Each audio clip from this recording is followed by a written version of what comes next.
Welcome to my webinar. We are going to be talking about listings today. So I'm going to share my proven process that got me 20 listings in 30 days.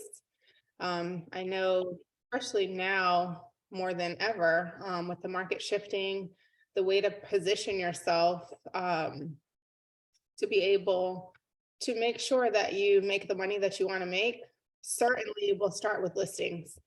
The first year that I started focusing on sellers opposed to being predominantly a buyer business, my business doubled. So the amount of money I made doubled along with that. So I'm going to share that process with you guys. I hope everyone had a blessed day, and we'll go ahead and get started. All right, so 20 listings in 30 days for me meant a little bit over $100,000 of income in 30 days. And that was very significant for me, you guys. And I'll share with you why. I was in corporate America before I got my real estate sales license. Sorry, I've got something in my throat, but in corporate America, and my goal was to get to $100,000. I had worked for the same company for 8 years, started off making $27,000 a year and got up to $60,000 within 8 years. So to be able to fast forward, be in a position where I was able to make $100,000 in 30 days was life-changing for me. Before we jump in, this is one of the agents that I partner with, her pipeline. She has 113 leads, as you can see here. Out of those 113 leads, she converted, I think this is 9 deals is what it turns into, and close to 250,000 in commission. When I met her, she had moved here to Dallas. I'm in the Dallas area. She had moved here from North Carolina. And when I sat down with her, she told me that her goal was to make 6 figures within her first year here. She was an agent for 2 years. Her second year there in North Carolina, she had gotten to like around 5 million in volume. She moved here because of a life change and didn't know anybody. So she just let me know, hey, I don't know anybody here, but I want to have a system where I can get to this. And she got there in 6 months, so close to 250,000. So she met her goal. That's an 8% conversion. I shared a little bit about me in terms of my background in corporate America. When I got my real estate sales license, that was in 2006. I ended up getting my broker's license in 2008. Now from my organization, I make 7 figures annually.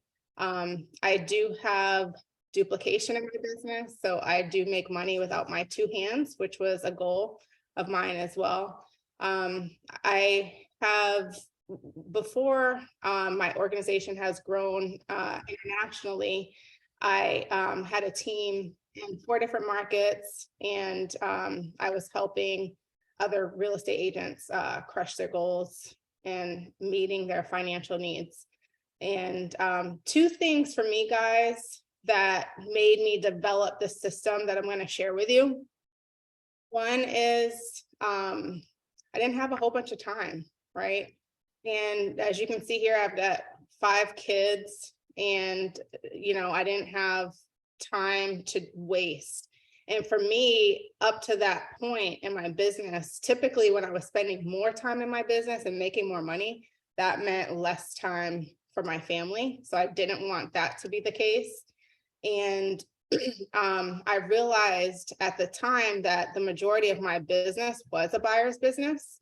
And I knew that I was limited with that. So I knew that personally, I could only work about 6 to 8 hot buyers at a time. And that 6 to 8 hot buyers translated into like 2 to 4 closings within a 30-day period. So I knew I was limited with that. I knew I didn't want a cold call. That's not my style. I want people raising their hand to me, right? I didn't want to door knock either. I didn't want to host open houses. I didn't want to rely on my sphere of influence for business. I wanted to create a system and a process that would allow me to be a magnet. So people were coming to me. That's what I'm going to share with you. So I started developing this proven process in 2016. We're still using the same formula today, with 8 times better results today than when we first started. The formula hasn't changed, but we have consistently, we're tweaking it, right? Because the market changes. So when the market changes, you have to switch things up to make sure that you stay relevant and stay ahead of the market. So if you guys are ready, we're going to jump into it and dig into my proven formula that got me 20 listings in 30 days. All right, so I'm going to give you the general formula to start with, and then we'll break down each part of it as we go along. And then I'll show you examples of how it's working in my business. So step 1, identify your customer market. That's the step 1 in the process. And this has to be specific. So we're going to go into that. Step 2, pick your platform. Step 3 of the formula is you got to hustle. And I'll explain all of this. Step 4, you've got to define your hook. And then the last step is getting people to like, know, and trust you to become a client. All right, so the 5 steps got me, like I said, 20 listings in 30 days. So step number 1, the first part, and as I mentioned, you have to be specific with this, you guys. You can't just say, I want more listings. I want more sellers. What are you going to focus on with this? Are you going to focus on distressed sellers? Are you going to focus on luxury sellers? Are you going to focus on sellers who want to buy like new construction? So being specific is critical in this first step. Most people I've found aren't specific enough. They'll just say, like I said, they want more sellers, or they want more listings, or they want more leads. So because of the way this formula works, you've got to be specific with it. And these are people you're going to chase, stalk, relentlessly pursue through the follow-up process that I'll share with you. For me, everything has always led me online. So step 2 in picking your platform. Since 2011, I've positioned myself online. According to the National Association of Realtors, 97% of people start their search online. Google's the #1 search engine. Google also has 95% mobile activity. This is a home seller statistic from the National Association of Realtors in 2021. So 90% of sellers were assisted by a real estate agent when selling their home. So for me, this talks about in terms of, oh, sorry, I skipped over that.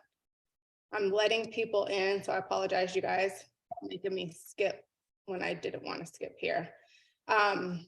So for me, my platform of choice has been Google. Now, according to the 2020 technology survey, a lot of people use social media and get a return from that. A CRM, 31%, and then 28% from an MLS site. This is one of my partner's backend systems. And as you can see in the highlighted column, the source, it has been Google PPC for the majority. Like you'll see one in here that shows, I think it's Craigslist. Whoops, there we go. So you'll see one out of the 43 hots that she has that came from something other than Google. So for me, Google is king, and that's where the majority of people go to start their search. So in terms of the third step of this formula, the hustle piece of it, what I've found is when you put yourself out there, so I'm putting myself out there online, right? I'm positioning myself in front of sellers by my hook. The hook that I put out there for me is the solution to whatever's going on in the marketplace. So if I decided I want to go after distressed sellers, that's going to be my specific choice. Those are going to be the people I'm going to put myself in front of. What is a solution I could provide to a distressed seller?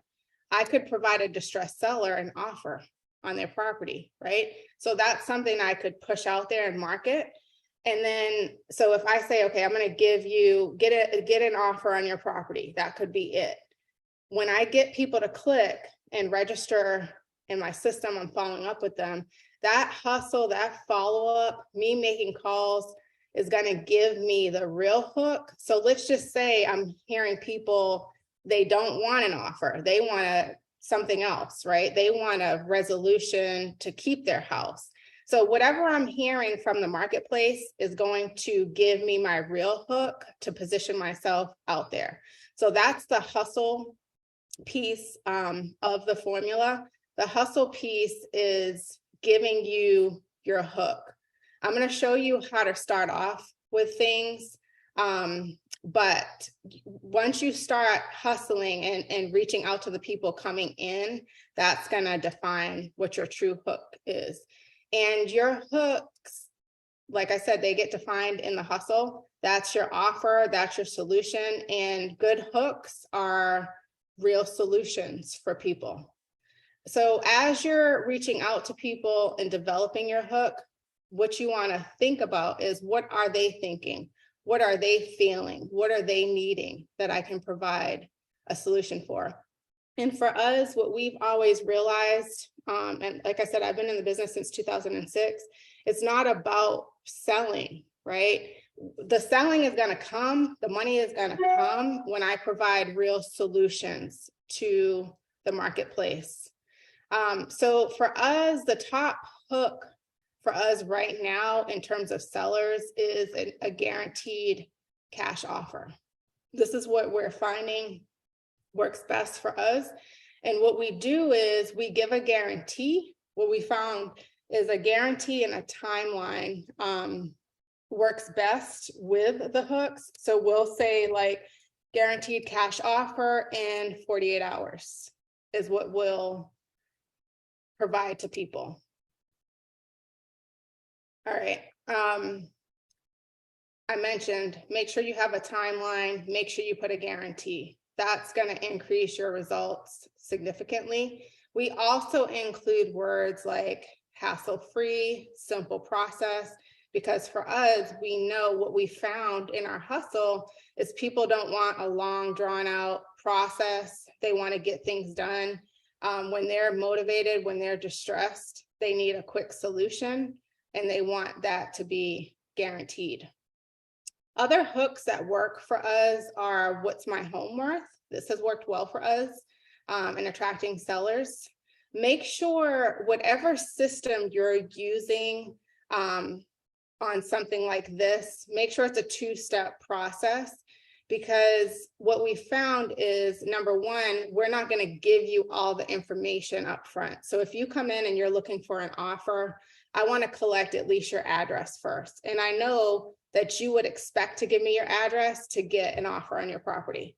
So one thing is, the people who don't go further in your process, maybe answer the questions that you would have them ask for you, at least you've gotten their address. So you can take that partial data, make sure the system that you use collects that partial data, their address. You can take that partial data and do a reverse lookup to find their contact information. So in an instance like this, we might have 50% of the people who log in, they give us their address, but when we ask them additional questions, they don't go further in our survey.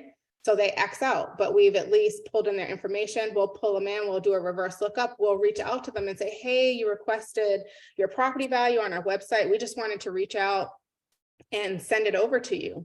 What's the best email address for us to send it to? So at that point, even though it took a little bit more work, we know their address. Now we know their name through our reverse lookup. We've confirmed their phone number and we're getting their email. So now we have a complete lead to add to our database. So just make sure you're collecting that partial data. Another hook that works for us is, we know what makes your home sell. Our pricing strategy. So our pricing strategy with a timeline attached and the guarantee, as I mentioned. We educate on the process, like let's talk real estate, meet with an agent to talk through the selling process. So it's not necessarily just, are you ready to sell right now, but let's walk you through the selling process. Our stress-free home selling process is another one. Our detailed analysis, so providing real-time market value and predictive market analysis. So this predictive thing is pretty cool for us because it allows us to provide the market something that they can't just Google, right? So they can't Google, if you're in the US, you can go to Zillow, right? And you can get your Zestimate, right? That tells you around about what your property is worth today. If you're in Canada, it's Zillow there.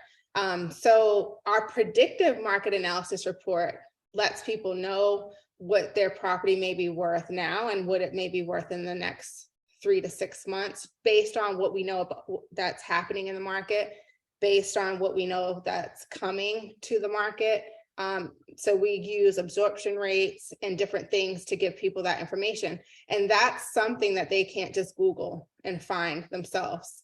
Another one that's a good hook for us that's working is our innovative internet marketing that will get your home sold in less than 90 days.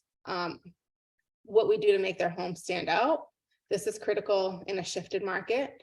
How to prepare their home for sale, what increases the value of their home, will remodeling increase the value? So these are different hooks that are working for us. A home maintenance checklist.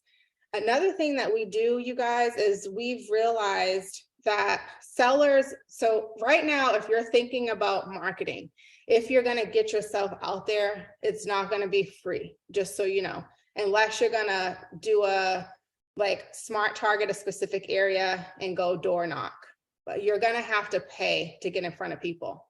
So sellers are more expensive to pay for than buyers. So depending on what your budget is, you could market for buyers in a specific area, specific price point, and then knowing that 1 in 3 of those buyers are gonna have a house to sell, so you can indirectly market for sellers that way. So this is something that's working for us right now from that route, our free money campaign. So we're advertising for homeowners to figure out today's rates and how to get free money to buy down their interest rate. So this works well for us. Our last step in the process, getting them to know and trust you and becoming a client. So we do a lot of retargeting. We do retargeting through video. Video we found is the best way without a face-to-face for people to get to know you. So we incorporate video a lot in our whole process. According to the Nielsen rating company, and they're the ones who count eyeballs and tell people what they're going to pay for Super Bowl ads. If someone consumes at least 3 seconds of your video, you increase their purchase choice intent by 40%. 3 seconds, okay? If someone consumes at least 10 seconds of your video, you increase their purchase choice intent by 72%, right? That's major. That's a needle pusher, right? According to Google, if you have a video on your main website, you're 53 times more likely to show up on Google's first page just by having a video. So video is where it's at. And a lot of people don't consistently push out video. The ones who do see the results. And I would say this, don't overcomplicate it. So this is just an example, in one of the videos, my face is all up in the camera. It's a little bit fuzzy. But a lot of times people overcomplicate it and they don't end up doing it. Hence, they don't get any results from it, opposed to somebody who just says, okay, I'm going to do it. It doesn't have to be perfect. Most people today, they like that reality TV anyway. And I'm not saying that you don't have to know your stuff. And I'm not saying that you shouldn't be giving value in these videos, but what I am saying is don't overcomplicate it. It doesn't have to be perfect. You don't have to be in a studio with, a script that you've written out. People want the real, right? And it needs to be shorter form too. So this is just an example. Someone had posted, this was in 2017, that they were looking for somebody to list their property. I responded with a video because I realized video is going to increase your click-through rate by 65 to 95%. So 65 to 95% more people are going to click on a video than if I would have responded to this lady and just sent her a picture like of my business card, or if I would have responded with a message. So she said, "Hi, Tierney, thanks for responding to my Facebook post. As you can imagine, I've received a lot of messages. Hundreds of people had responded to her." She said, "I did enjoy your video. It stood out from the rest." So if I had overcomplicated this process and not sent this video because I was like, "Oh no, I don't like the way my face looks," or "I'm too close to the camera," or whatever excuses we give ourselves, I would have never got this deal. So that's just an example. This is another one. So like I said, don't overcomplicate it. Just do it. We also retarget with social proof. So we do short past client video testimonials. And I say short, like this is 40 seconds, this is 45 seconds. So make sure they're small enough so you can send them to people like through a text message, or you can send them through Messenger. But this is going to help to get people to like, know, and trust you. And what we do at the closing table is when the title company or the attorney is going to make copies of everything, that's when we take the video and we just let people know like, "Hey, I know you met me online, and I'm marketing to other people online. So I would love if you would give me just a short summary of what it was like to work with me and my team." And most people are going to say, "Sure, I'll do that." And how I start the video is, "Hey, we just sold the home for Mr. Smith here. Mr. Smith, what was it like to work with the Tierney Jordan team?" And they'll say, and then at the end we say, "Thank you. And would you recommend us to other people?" And they're going to say, "Yeah." Right. So that's how simple it is. The other thing that we do to get people to like, know, and trust us and become a client is we utilize email. And our emails are packed with value. So I always tell people, don't pick up the phone and call somebody if you don't have value to provide. Don't pick up the phone and just call and say, "Oh, I was just following up with you. Are you ready to buy now? Are you ready to sell now?" You should have something of value to provide that person. So that's what we do in our emails. As you can see, our open rate it's blurry, but it's 46% to 51% just from these 4 emails that we use. So make sure you are providing value in your communication. This is another one. So we had 57% open rate on this one.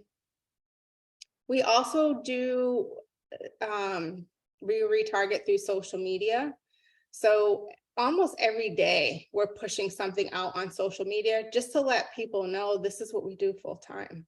And it can be simple, and we're going to market the properties at every stage of the process. So just listed, under contract, and just sold for every property. So you don't have to have a million properties to market. Now, I wouldn't put the same property back to back, but make sure your pictures are professionally done of yourself as well as the property. We do ringless voicemail and texting as well.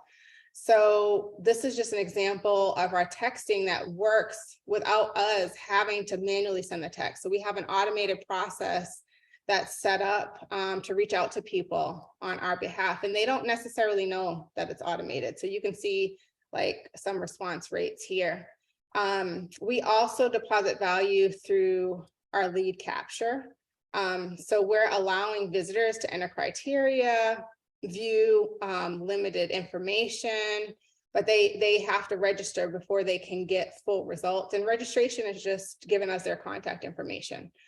So some of the things that we'll give are some seller tips. So how to attract buyers, best time to sell your house, can a seller back out of a contract, check their house value, increase their home value. We give them information on how to buy before they sell as well. Pricing a home, seller checklist, how to sell their house fast, finding the value of their house. So make sure you have a step-by-step process. You have a formula. Starting from the initial engagement, and I gave you several examples, from the initial engagement to the first communication to the first face-to-face. And then I would say for sure you have to have from your contract to close. You don't want to just give everything to a transaction person to handle everything. You want to be involved in that process. So to recap our proven formula, step number one, identify your customer market. That's critical. You have to be specific. You can't say, I just want more leads. I want more seller leads. It has to be specific. So we talked about home sellers in a specific area. We talked about distressed sellers. We talked about sellers looking to build as examples. Our second step is, this got a little bit out of whack, picking your platform. So are you going to be on social media? Are you going to do search? I talked about Google. That's where we are. If you're not sure where to start with Google, there are several keyword tool analyzers, you guys. So you can put something in, like most sellers are going to look for their value, right? If they're thinking about selling. So you could go into Google's keyword tool analyzer, and you could put in sell my home, right? Google's going to tell you how much that's going to cost. It's going to tell you how many people search for that every month. It's going to tell you how much competition you have with that particular search. It's also going to tell you if there has been an increase in the last 30 days in searches for that. It'll also give you a list of other things that are similar to that search. So if you weren't really thinking about it, you know, it could be, there's a whole list of other ones. So I would start there if you're not sure what to put in. It's going to give you a range, like I said, of how much it'll cost per click for that particular keyword. So when you're coming up with your budget, you can figure out, okay, I'm going to do this one because this is this range and it fits within my budget for marketing. Video is going to help you increase on any platform that you do.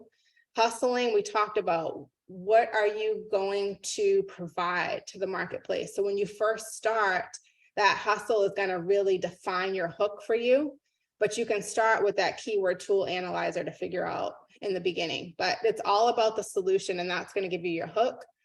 The fourth step is defining your hook. So within your hook, that is the solution to the marketplace. I mentioned that if you specify a timeline, you give a guarantee, and you minimize cost to people, right?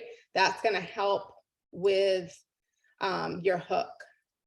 And then lastly, we talked about getting them to like, know, and trust you. So from your initial engagement, through retargeting, we talked about emails and texting. So that is our recap. That's our 5-step process, guys, that is going to get you to 20 listings in 30 days. That's what we used. Okay.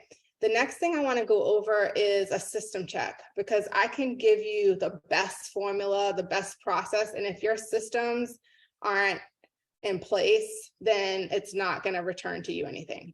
So let's look at when you're marketing for sellers on the internet. The step-by-step process is first, like we talked about, getting an instant offer. You're going to have some form of landing page for these sellers. So make sure you have a seller-specific landing page for them. There are different template-based systems, like List to Leads is one, but there's several out there where you can create a landing page, a template-based one. Next step is you're going to pull them into your back-end system. And I've mentioned, make sure when you're marketing for sellers, you have a 2-step process, and make sure whatever system you use collects that partial data, because 50% of the people that we're seeing register just give us their address, and then they click out. They don't answer the rest of the questions for us. So you're going to pull them into your back end. For your partials, you're going to do a reverse lookup. You're going to prospect and set appointments. So that's the basic step-by-step there. In terms of your finances, so I would recommend that if you're sitting down and you're wanting to figure out how many listings you want to take each month for 2023, you start off with how much money you want to make, right? That will tie your activities to what you need to do. And I would make sure that as you're sitting down thinking about how much money you want to make, you think about what type of life you want to live. Like, what do you want to do in 2023? That makes this business where we're working from behind, where we get a lot of no's, easier to handle because it's tied to something. If you haven't sat down and done a financial plan for yourself, this is a step-by-step process. So it starts with one, defining how much money you want to make, but that needs to be tied to the life that you want to live, right? So life that you want to live, money that you want to make, what are the expenses associated with what you're going to have to do? So that's going to be your first number. Then you're going to sit down and calculate how much you make on average per transaction, how much is left on the table. Divide that into how much money you want to make. That's going to give you how many transactions you need to do. Now, if you don't know your conversion number, what I've seen over the years is on average, it takes about 120 to 150 conversations to get to a closing. So if you don't know your specific conversion numbers, you can use that one. So if it's, say you need to close 10 transactions to make the amount of money you want to make, multiply that by 120 to figure out how many conversations you need to have. Then what you're going to do is divide the conversations that you need to have by the amount of days you're going to work. And that's going to tell you how many people you need to talk to each day, which you can turn around and figure out how many leads do I need to get, right, to talk to this many people. So this is a system check on the financials. If you are a broker owner or you run a team, your numbers are going to be a little bit different. What you want to come up with is your average per agent number. So how many deals do you get per agent that's part of your brokerage or part of your team? And the way that you do that is go each month this year and figure out how many agents you had on average every month. How many deals did you close for the year? Divide the amount of deals that you closed for the year by the amount of agents that you had on average, and that's going to tell you your per agent productivity. And then you figure out how much money is on the table for you per deal, and that's going to get you into the number of how many agents that you need on your team to make the amount of money that you want to make. So that's just the financial piece. I talked about Google's keyword tool planner. That's what we use, but there are several others out there. That's going to tell you what people are typing in, how much it's going to cost. We use customized communication. I mentioned predictive market analysis report. This is an example of a predictive market analysis report that we do. And basically what we do with sellers is we figure out how long they've been in the home, and then we give them an average per year of what the average sales price has been. And then we let them know what we think that number is going to look like in the next 3 to 6 months. And this is all custom. So this is a real person has to sit down and do something like this. But we've seen that this has been very helpful for sellers. In terms of your response time, you guys, so working smart, one part to working smart is you don't have a whole bunch of time. When you're marketing online, people are registering on multiple different websites, okay, number one. So you're not going to be the only one that they're going to look at. So you have to respond right away. Look at the difference between somebody who responded within 5 minutes and 10 minutes. It's a 900% increase in contact rate, just the difference between 5 and 10 minutes, right? The other thing is, what are you saying to people? So when you're doing a system check on your stuff, with the market shifting, we are coming out of what has been an easy market. Like, it's a no-brainer for people to buy when interest rates are really low. It's a no-brainer for people to sell when you're going to get the most you would ever have been able to get out of your house, right? We're coming out of that market. So tweaking your systems, sitting down and thinking about what you're saying to people is important. We are not salesy. Like, when our introduction, no matter how somebody comes in, is we're reaching out to introduce ourselves and to see if we could answer any questions or get to know their situation a little bit better. And, you know, a lot of times when people are looking online, they because they've registered on multiple different websites, number one, a whole bunch of people are calling them, right? So you have to think about that. So they may tell you they're not ready to do something right now because they just don't want you blowing them up. And they may be in the information gathering place. But if you come to them with value and you say, hey, just tell me a little bit about what you're looking to do, because what I'm going to do is I'll look and see what I can find to help you, and I'll keep you up to date. So if there's something that I feel like you need to know, that's the only reason I'm going to call you. I'm not going to call just to check in with you again and again and again, right? I'm going to call you with value. So level set the expectations. We also let people know that we look for off-market deals for people. So most sellers are going to have to buy too, right? So we let them know we're looking for off-market properties. The way we look for off-market is, one, we reach out to builders to see what they have that's not listed in the MLS. Two, we look at the coming soons. Three, we reach out to realtors who have sold a lot of properties in the area that they're looking for to see what else they have coming. So those are just some things that you can add to your system. Here are some questions that we found that we want to ask, right? So once we establish some rapport and we're having a conversation with the seller, we want to know what they're hoping to get for their home, right? That's important to us, because if somebody is very unrealistic, we don't want to waste our time either, right? We want to know if they've thought about selling their property themselves. We want them to describe their home. Going out to the property, we want to have an idea of what we think it's worth, right? And part of that is knowing the condition of it. So we say on a scale of 1 to 10, 1 being it needs a lot of work, 10 being it's a model home, how would you rate your property? Another thing that we ask is if the numbers make sense and you fall in love with our marketing, are you ready to move forward and get your house on the market? I want to know that before I go out on an appointment. And when I get off the phone with somebody, I want to know exactly what their current situation is. What we found is your presentation needs to be killer as well, because you could figure out the marketing piece, right? You're getting in front of a lot of people, you're having great conversations, so you've figured out the scripting piece. Now you get in front of them and you can't close the deal out, right? So how our presentation starts off, number one, we realize different people communicate differently. So we use the DISC formula. And when we're talking to them, we're looking for clues on which DISC style they are. And that's how our presentation is going to be built, right?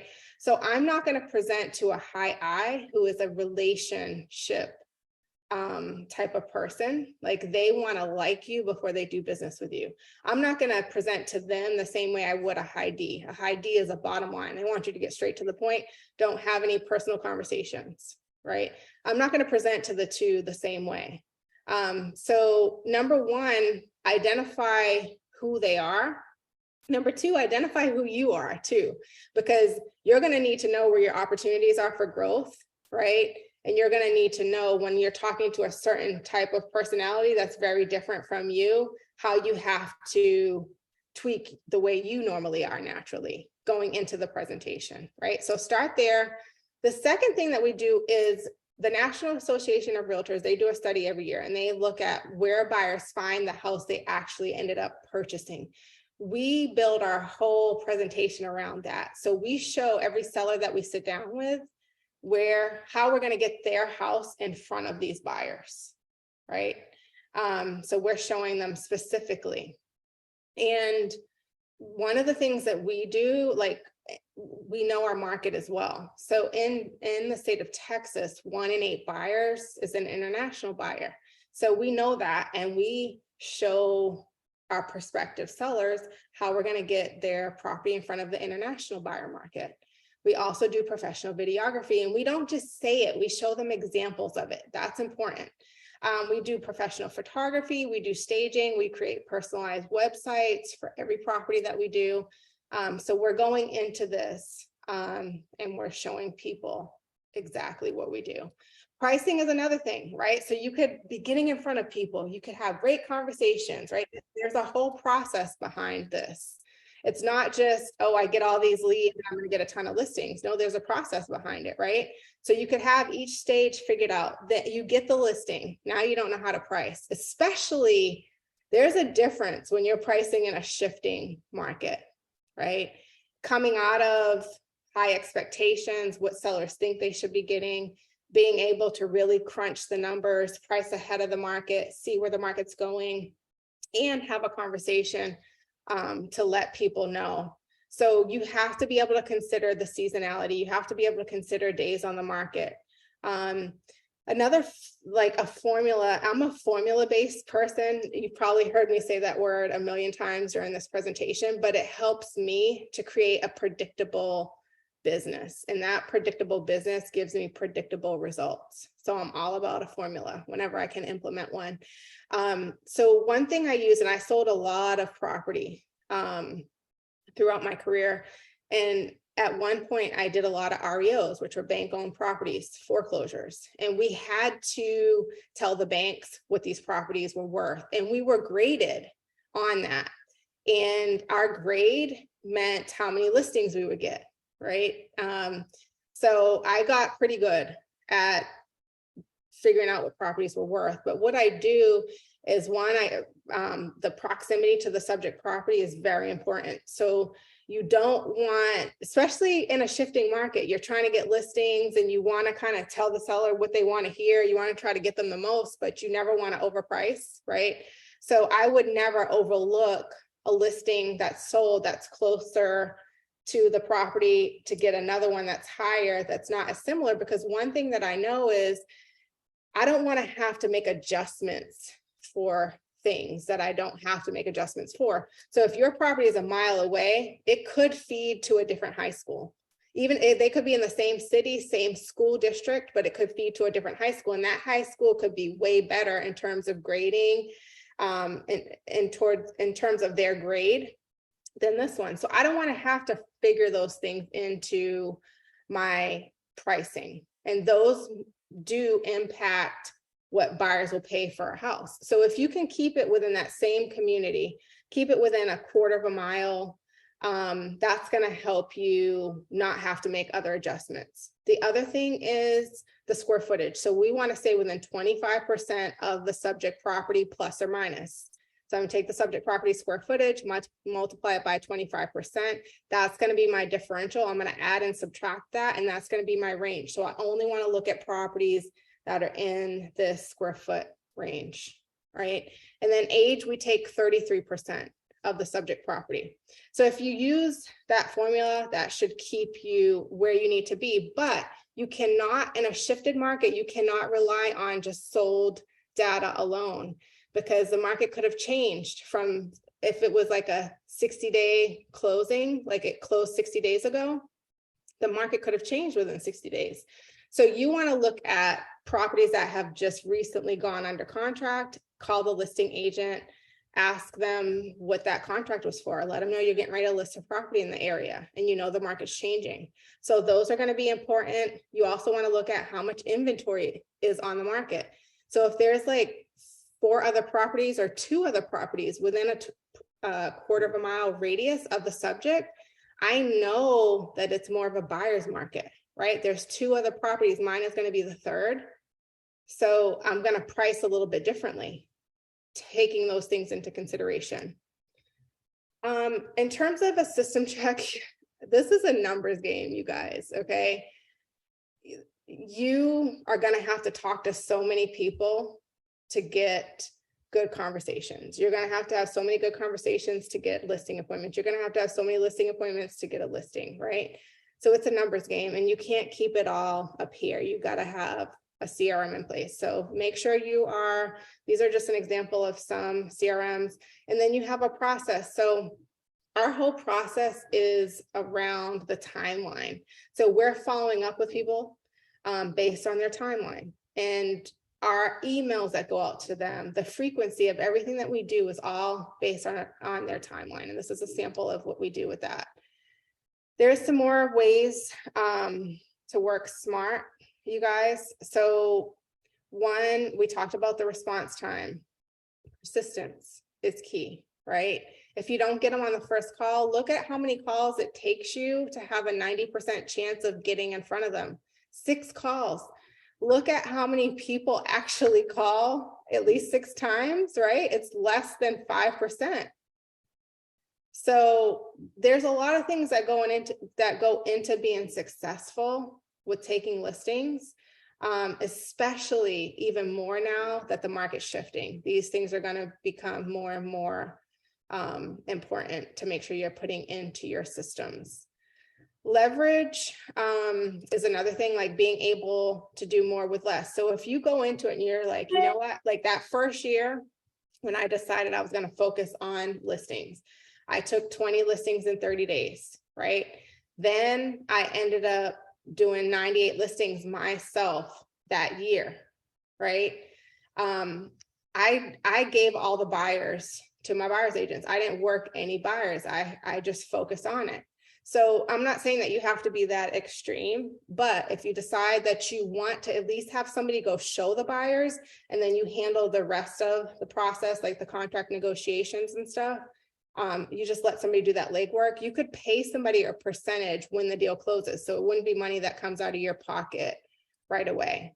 Of course, you definitely need to have somebody handling your transaction stuff. We have a marketing team as well. So we don't do any of the marketing ourselves and we don't do any of the paperwork ourselves. So I would definitely leverage as much out that's not a money-making activity as possible, especially going into a shifted market. So our transaction department handles all of our paperwork. They do our listing input, they order our pictures, they order our video, they handle the whole contract to close process.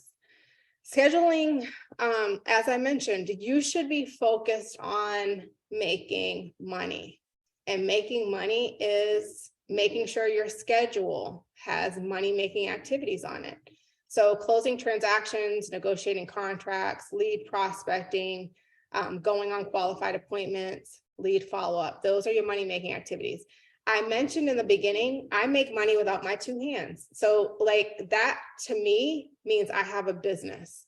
So making sure you're spending some time on not just working in the business, right? But building a business so that you can make money without working and you can eventually retire, right? Accountability is big. You know, like a lot of people are probably thinking about how they want next year to be better than this year. And a lot of times we put things in place to keep us accountable, like hiring coaches, hiring trainers, right?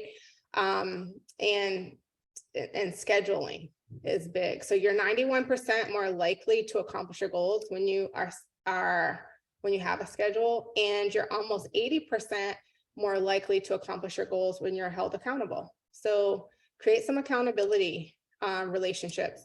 Numbers are the language of business. So this is a sample of how we track, right? Because as you start marketing, you need to be tracking the numbers associated with that so that you can say, you know what, I'm going to invest more in this campaign because this is getting me better results. You're not going to know if you're not tracking it. So if you're making a whole bunch of calls and nobody's answering, then you may need to tweak up your lead source, right?